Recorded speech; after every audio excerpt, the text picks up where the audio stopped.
boa noite.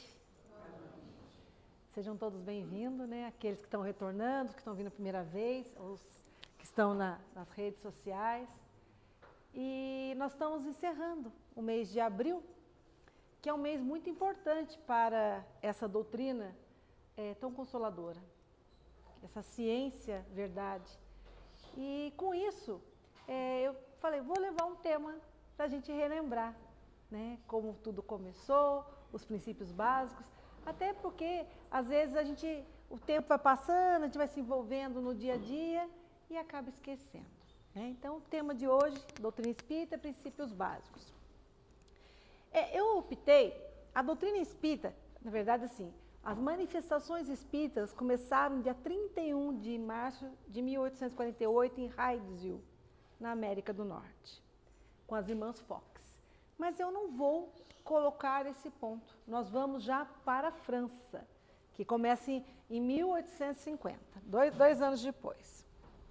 Então, a França era meados do século XIX e tudo que acontecia na França ganhava notoriedade global.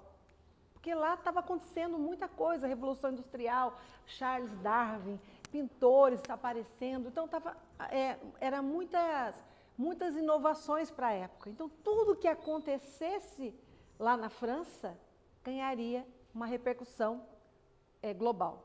Não à toa que a doutrina dos espíritos vai começar por lá, chamar a atenção de todo mundo. E estava toda aquela inovação científica, instituições médicas eram exemplos para outras da área da Europa, mas estava acontecendo um fenômeno muito interessante.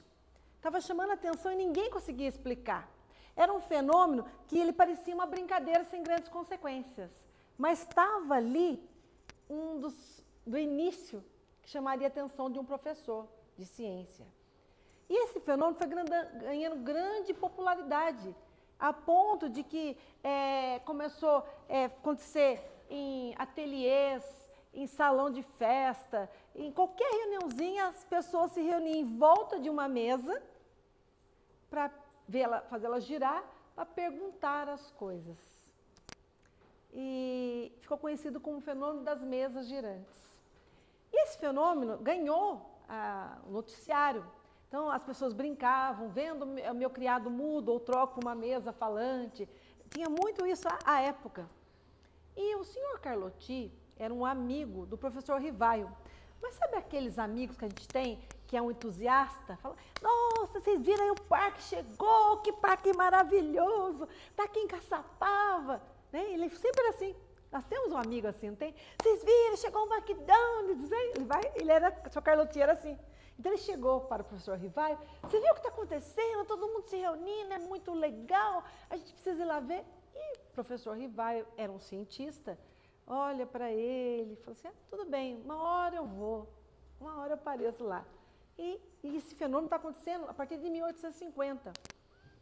E, de repente, esse professor Rivaio encontra-se com o senhor Fortier, um amigo sensato, que estudava muito, era muito estudioso, ele pensava, ele deixava a razão e não se levava pela emoção. Comentou com ele do fenômeno. E ele falou, você sabe que é possível magnetizar uma mesa? Daí, pela primeira vez, o professor Rivaio ouve a palavra espíritos. Parece que espíritos respondem à pergunta. Ele fala, opa, agora eu quero ir lá ver, né? Mas, antes disso, dele ir lá ver, o fenômeno continuou acontecendo. Então, em 52, o senhor Fortier falou a primeira vez com ele, e o fenômeno acontecendo, e quem assistiu o filme Kardec vê que ele vai no salão, começa a investigar, se não tinha fraude, né? E as mansões vão acontecendo. E, de repente, ele é convidado a participar em uma dessas mansões, dessas senhoras, a senhora chamada Plaine Maison. Ele é convidado aí. E ele vai. E ele vai lá ver. Opa, não foi? Opa, foi demais. Aqui. Então, tinham vários convidados. o Sr. Fortier estava também, mas tinha um convidado especial, que era o professor Hippolyte Léon Denisard Rivaio. E ele, então olha, começamos lá em 1850, já era maio de 1855, ele levou 5 anos, já assim, será que é, será que não é, né? Ele já ali, e ele começa a observar aquele fenômeno. Ele fala, que estranho esse fenômeno, né? O que está acontecendo aí? E ele começa muito a chamar a atenção dele. Deixa eu ver só o que está acontecendo aqui. Peraí, aqui. E ele fala, tem algo que eu preciso investigar aí.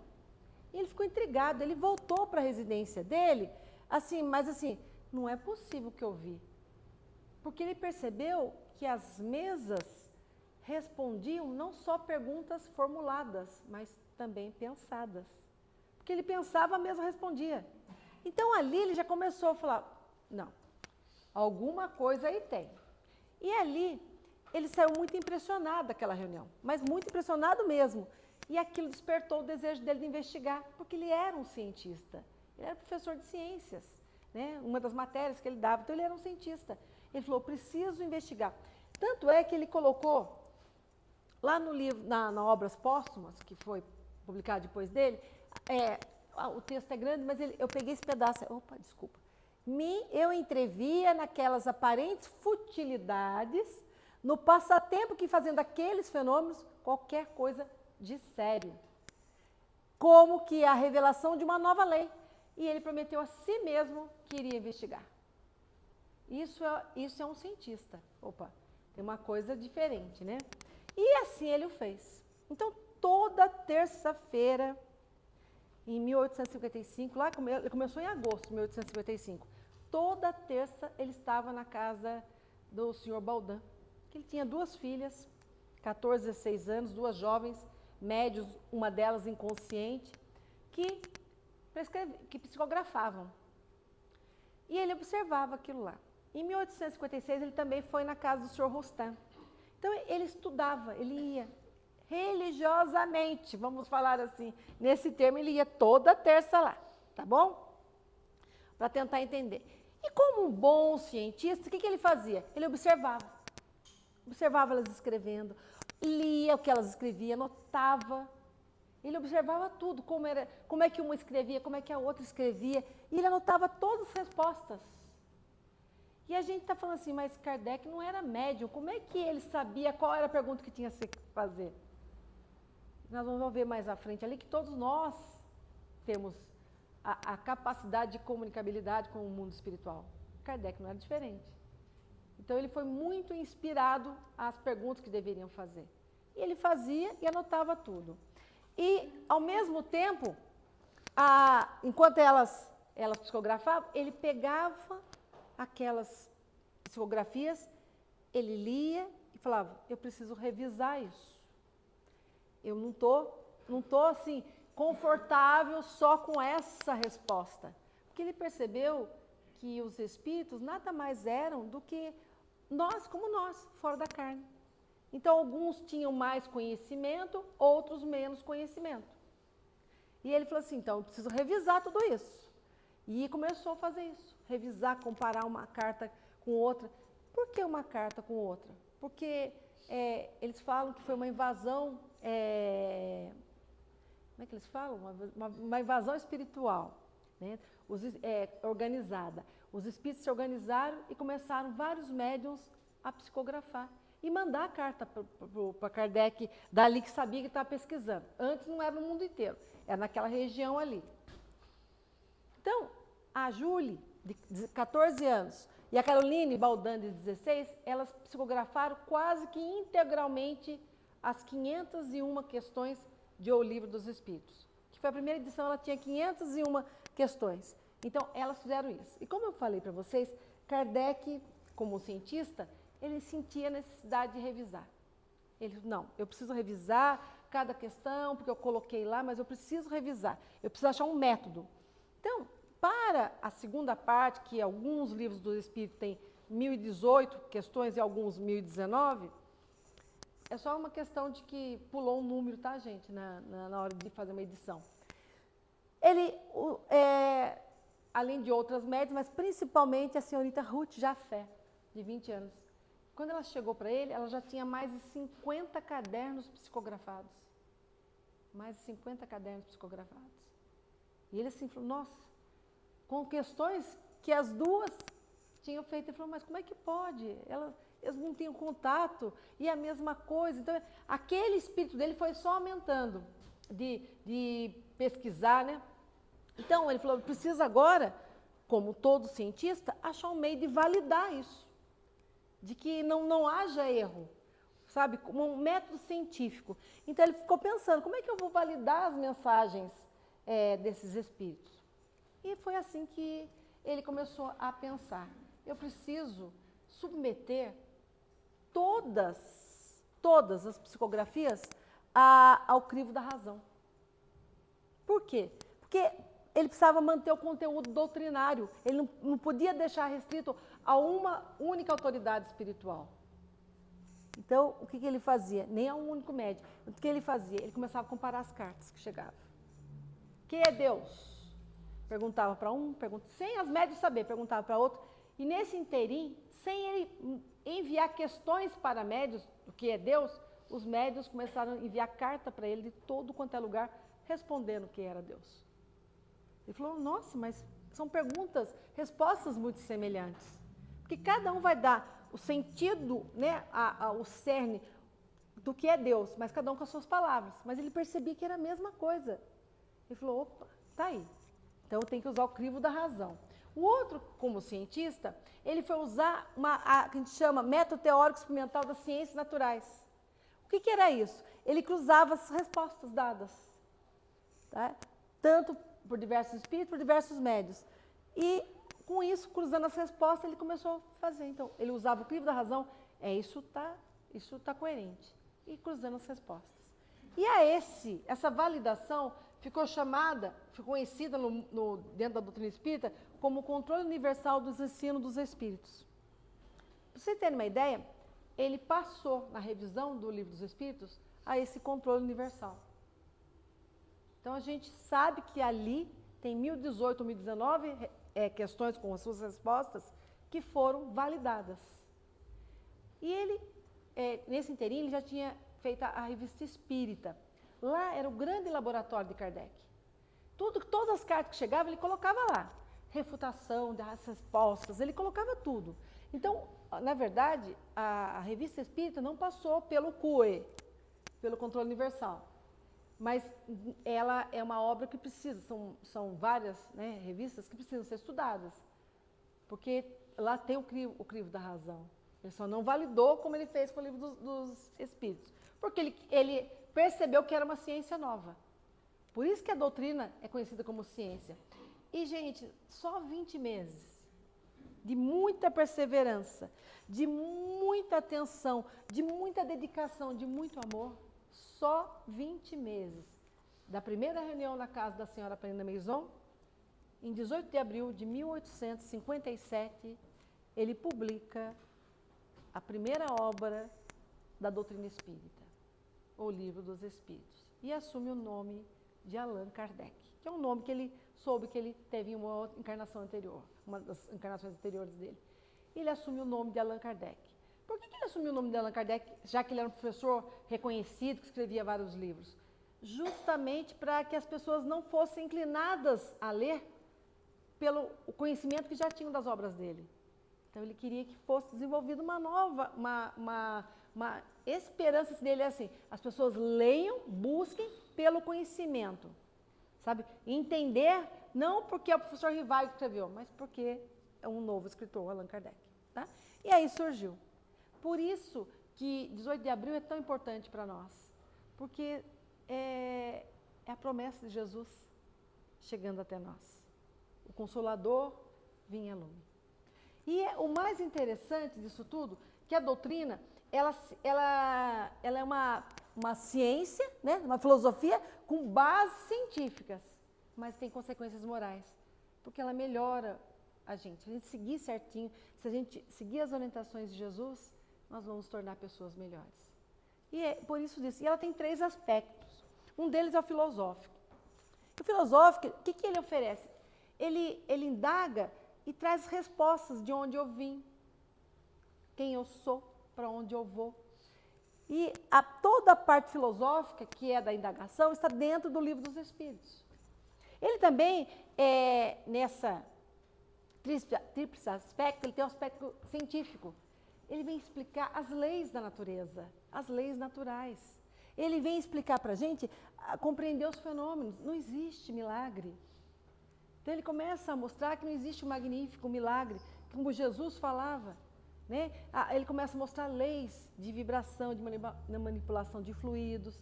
Então, lá no livro dos médiuns, em A Gênese, nós temos o estudo da parte científica da doutrina espírita. E ela vem falar desse caráter moral ou religioso que traz a noção das lições de Jesus para a gente seguir, que fala para a gente sobre caridade no verdadeiro sentido da palavra, como entendia Jesus, da benevolência para com todos, indulgência e perdão. Então, ele, por meio da ética de Jesus, ele vai nos tornar pessoas melhores. E lá está dentro do Evangelho, segundo o Espiritismo, e o céu e o inferno. Então, que são as obras da doutrina espírita. E essa doutrina, ela tem alguns pontos, bases, pilares. Tá? Dentre deles, a existência de Deus. E para nós, a existência de Deus, ela vem modificando. Ela ainda não é certa, tanto que no Livro dos Espíritos fala que falta palavras para a gente entender ainda todos os atributos divinos. Então, a existência de Deus, ela vai modificando, ela não é definitiva para a gente. Conforme nós vamos progredindo, ela vai modificando, de acordo com a nossa visão, com o nosso nível de consciência. Para vocês terem uma ideia, Moisés mostrava um Deus vingativo. Aí veio Amós e mostrou um Deus de justiça. Depois veio Oséias e mostrou um Deus de perdão. Aí vem Isaías e fala que é um Deus único. E vem Jesus e apresenta um Deus de amor. Daí a doutrina espírita vem e fala para a gente assim, eu vou abrir mais a consciência de vocês. Deus é uma inteligência suprema do universo.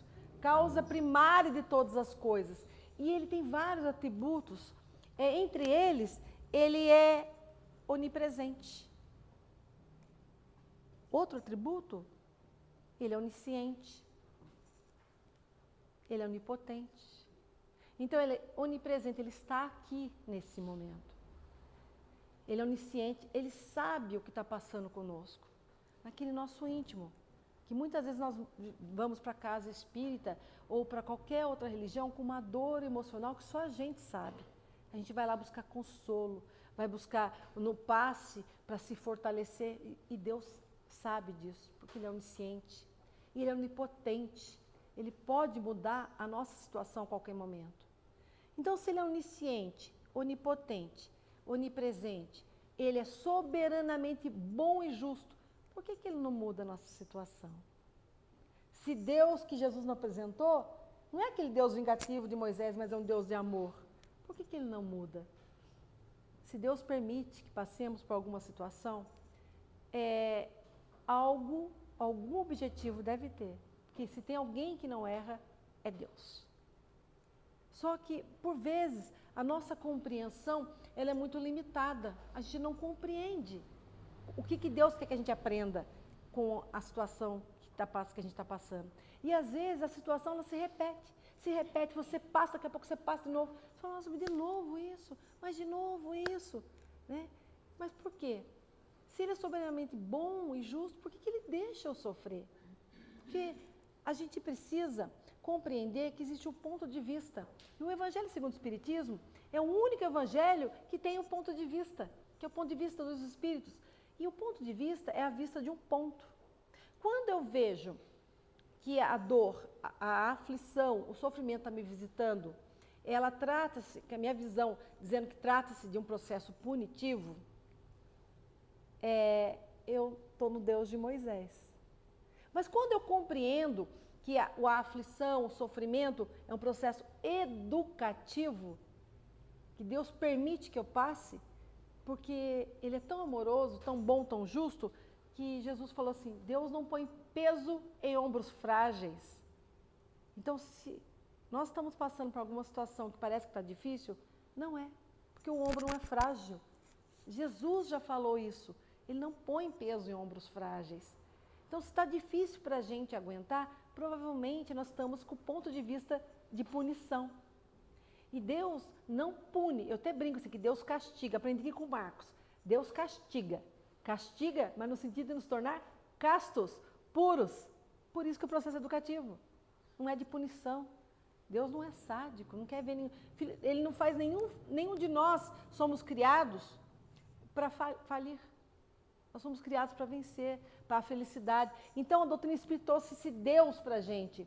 E ele trouxe mais, ele falou que a alma é criada uma única vez e não morre nunca mais.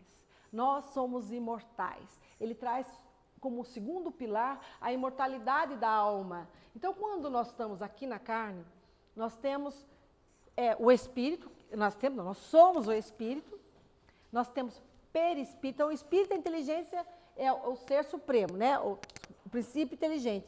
O ser pensante, ele é individualizado, indestrutível.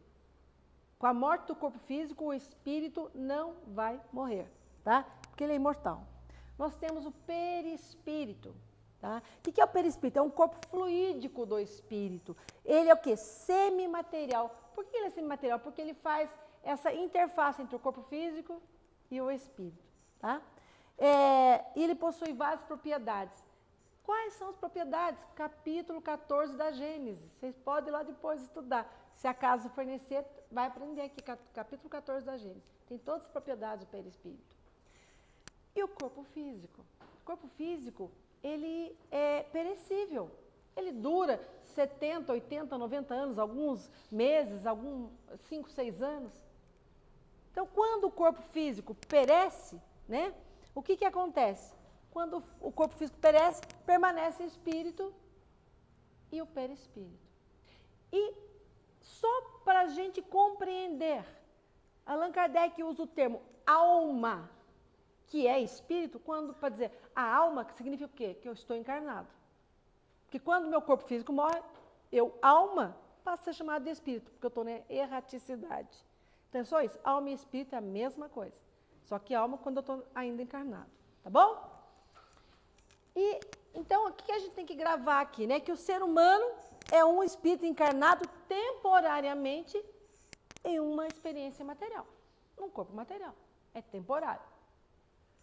Que o espírito pré-existe e sobrevive à morte do corpo físico, conservando a sua individualidade, sentimento, conhecimento, que ele adquiriu não só nessa encarnação, mas em todas, porque as nossas encarnações, elas são solidárias, nós estamos de mãozinha dada com o homem velho, aquele que todo momento quer fazer eu explodir de raiva, eu esquecer que eu estou aprendendo sobre a doutrina, sobre a benevolência para com todos. Ele fala assim, não, aquele não merece benevolência, não. Vamos malhar aquele ali. Então, aquele é meu, não merece mesmo. Eu já dei vazão para o homem velho. Né? Então, isso acontece com todos nós. É isso que acontece, tá? Se a gente não orar e vigiar, é o que acontece. Um outro pilar, um outro princípio é a pluralidade das existências. Eis aqui a justiça divina. Quando a gente fala de reencarnação. Então, a gente fala assim, o espírito foi criado uma única vez, não morre mais. E é verdade.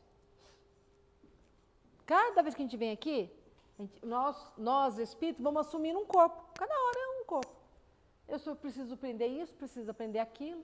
Eu vou vir mulher, vou vir homem, vou vir com problema, vou vir rico, vou vir pobre.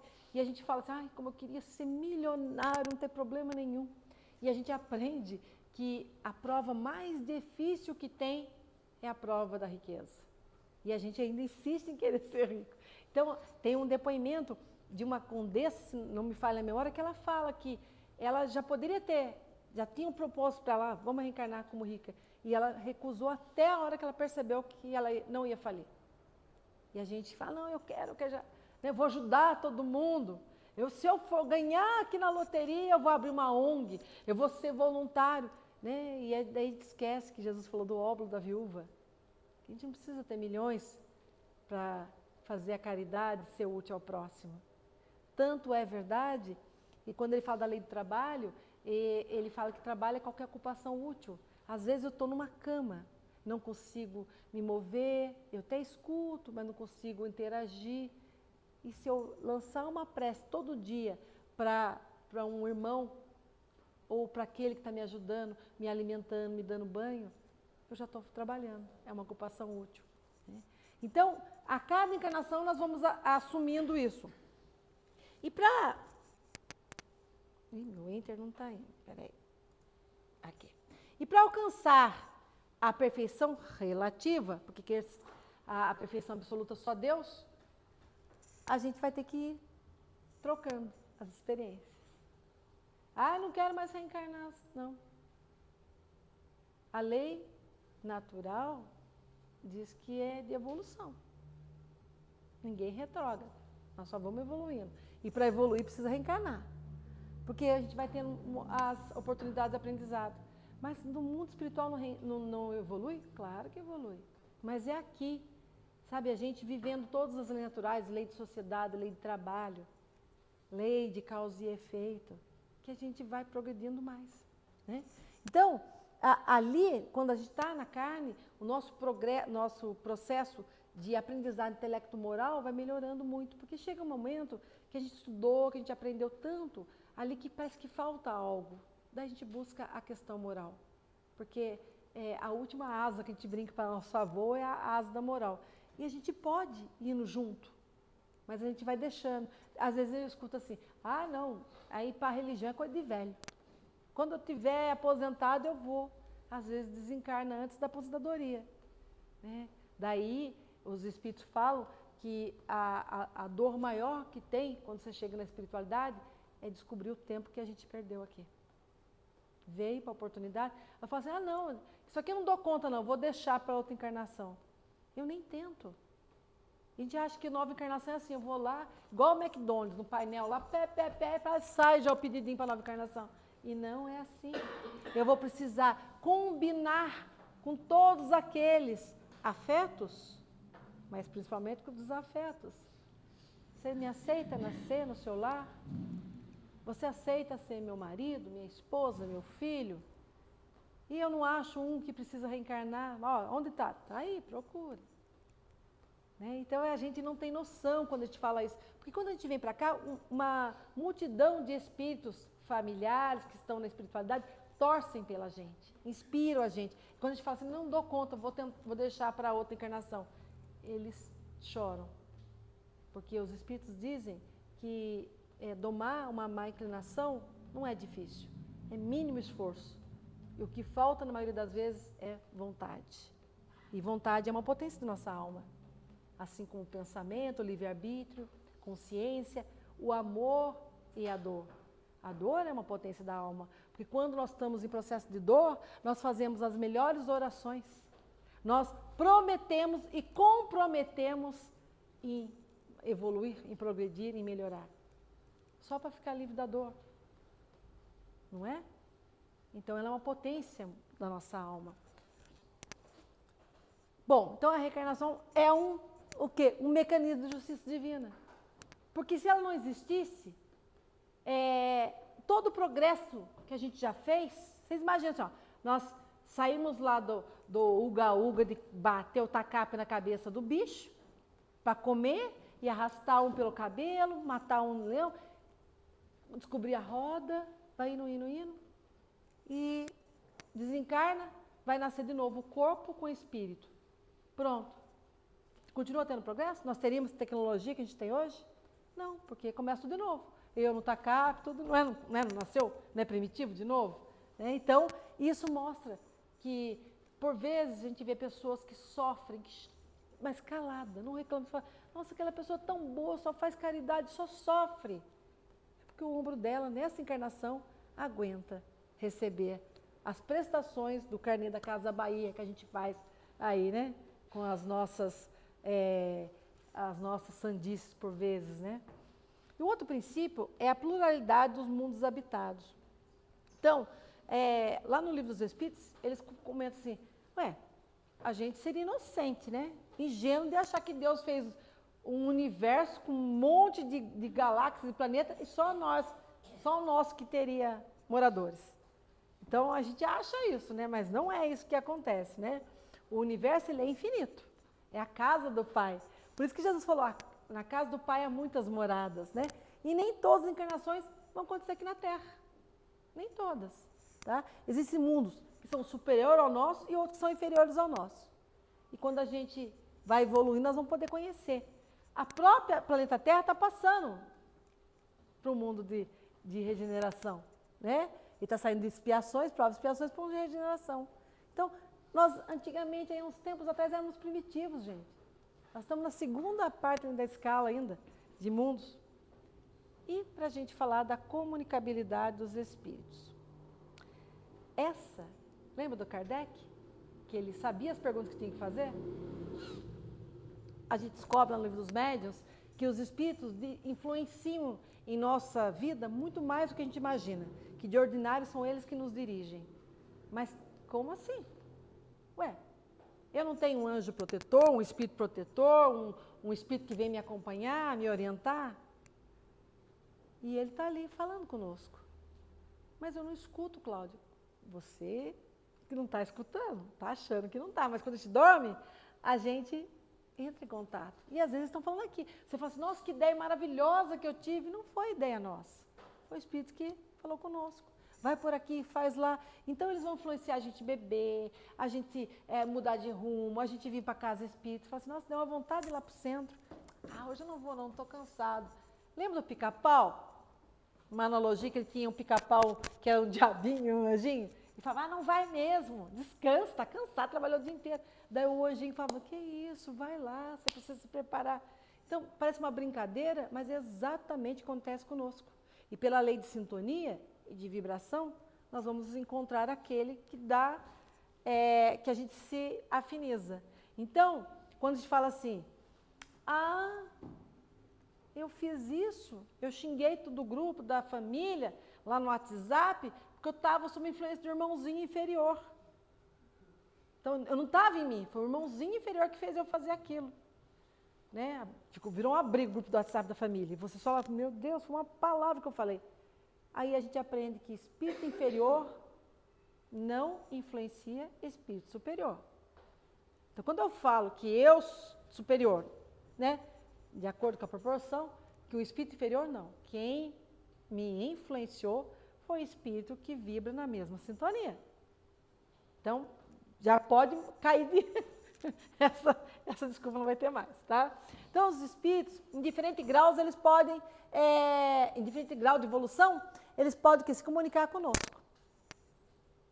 Encarnados com desencarnados. Até a gente brinca de transmissão de pensamento, que é a linguagem dos espíritos, tá? Então, essa comunicação, ela pode acontecer de várias formas. Psicografia, psicofonia, sonho, audiência, escutar, inspiração. Lembra? Lá em Joel, ele fala que derramarei meu espírito sobre toda a carne. Seus filhos e filhas sonharão. Seus jovens terão visão. Seus filhos e filhas profetizarão. Seus velhos terão sonhos, seus jovens terão visões. Ele está falando assim, ó, é mediunidade sobre todo mundo. Os jovens profetizarão. Profeta, na antiguidade, era médium. Só tinha o nome profeta, médium. Tinha a capacidade dessa comunicação. Os idosos, os velhos, terão sonhos. Mediunidade onírica, onirismo. Muito usada no Antigo Testamento.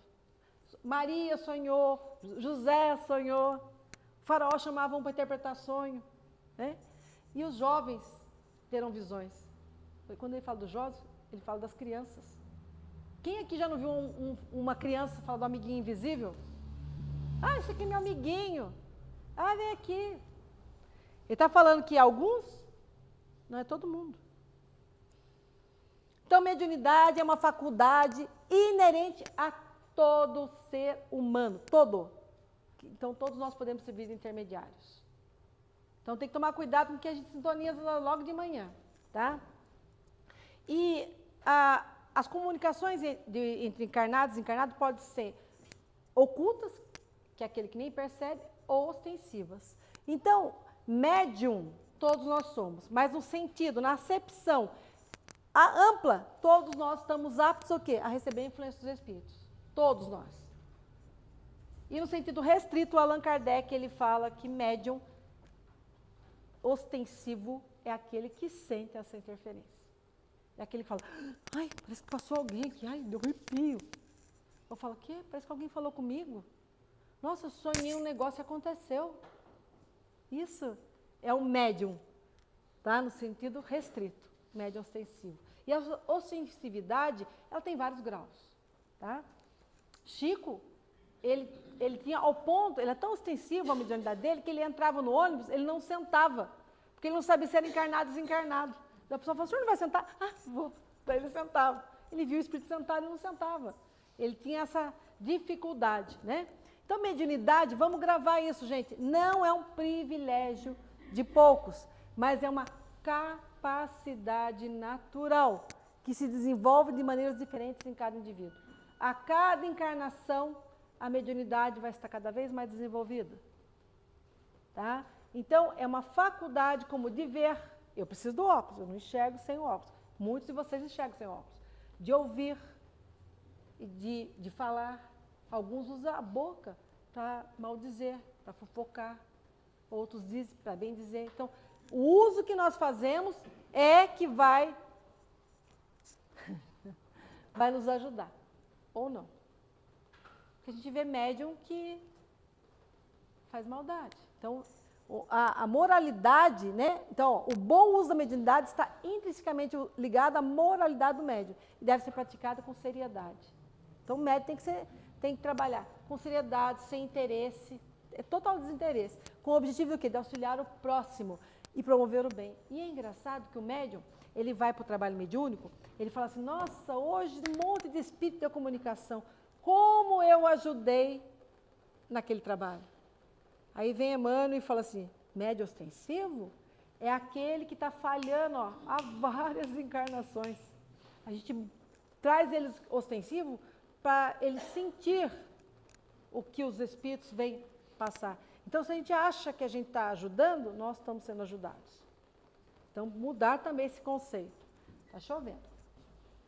Então, gente, era assim, bem basicão que eu tinha que passar. A gente pode até, eu já trouxe nessa casa os princípios, mas assim, o que a gente pode falar? Que foram somente 11 anos. Somente 11 anos que Allan Kardec trabalhou até desencarnar, em prol da doutrina dos espíritos. E a gente às vezes fala que numa encarnação a gente não consegue fazer nada.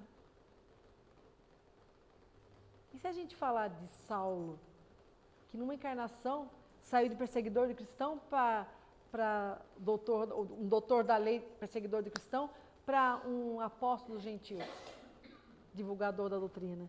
Então, é dedicação. Lembra o conselho de Chico, de Emmanuel para Chico? Disciplina, disciplina, disciplina. Porque nós somos disciplinados para as nossas desqualidades. Aquele que mente, todo dia acorda e fala assim, nossa, o que eu menti mesmo ontem? Eu preciso continuar a manter essa mentira. E fica se disciplinando de como agir. O que é maledicente é a mesma coisa. Por que a gente não faz então ao contrário? De melhorar. Não, hoje eu não vou falar mal do vizinho. Não, hoje é muito, né? 24 horas. Não, uma hora eu não vou falar do vizinho aí. Aí já, o vizinho já põe um somzão alto, já começa a dar eu me comprometi. Se uma hora for muito, se compromete por 15 minutos e vai renovando. Lembra? Mínimo esforço. Quando a gente fala assim, nunca mais eu vou falar mal de ninguém. Quando é nunca mais? Nosso cérebro não sabe. Mas daqui 15 minutos o meu cérebro sabe, daqui uma hora o meu cérebro sabe. Então, é se renovando.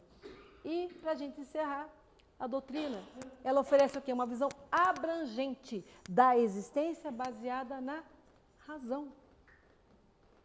Olha o nome dessa casa, a fé pela razão. Né?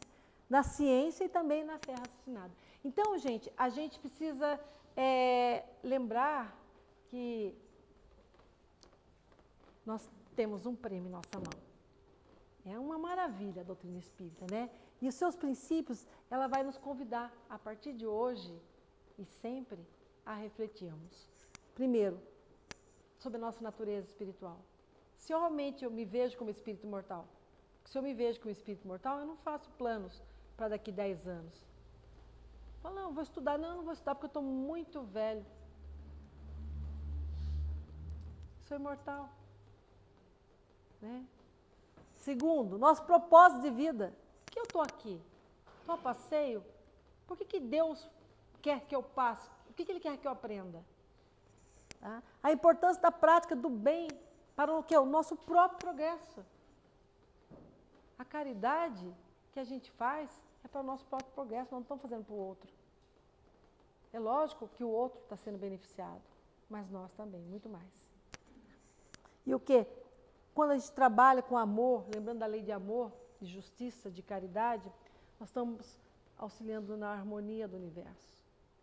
E quando a gente age assim, nós realmente estamos, como médium que todos somos, trabalhando para o nosso desenvolvimento intelecto moral com a mediunidade com Jesus. Não é fácil. Não vou dizer para vocês que é fácil, porque eu vivo uma luta muito grande comigo mesmo. Eu sei que não é fácil. Mas a gente tem que começar. A gente tem que tentar, só por hoje. Só nos próximos 15 minutos. Porque a doutrina, ela é consoladora. E ela vem dizer assim para a gente, que o verdadeiro cristão, o verdadeiro espírita, é aquele que busca meios para domar suas más inclinações. Não significa que nós somos melhores que nenhum irmão de outro segmento religioso.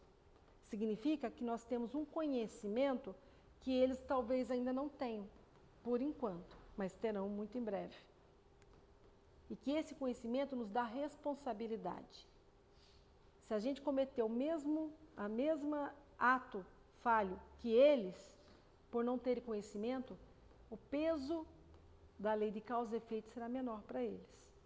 Então nós não podemos mais falar, eu ignorava, que a gente não ignora mais.